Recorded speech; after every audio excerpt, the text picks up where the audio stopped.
أنا يزن وعندي سؤال غريب شوية. ليه أول حاجة بنفطر عليها في رمضان تمرة؟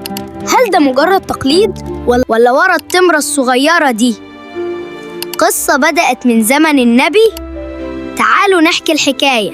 أهلا بيكم يا أصحابي، أنا يزن، والنهاردة هنتكلم عن حاجة كلنا بنعملها في رمضان بس يمكن ما نعرفش سرها. ليه بنبدأ الإفطار بتمرة؟ كل يوم قبل أذان المغرب بنلاقي التمر موجود على السفرة، وأول ما المؤذن يأذن ناس كتير بتفطر على تمرة أو اتنين.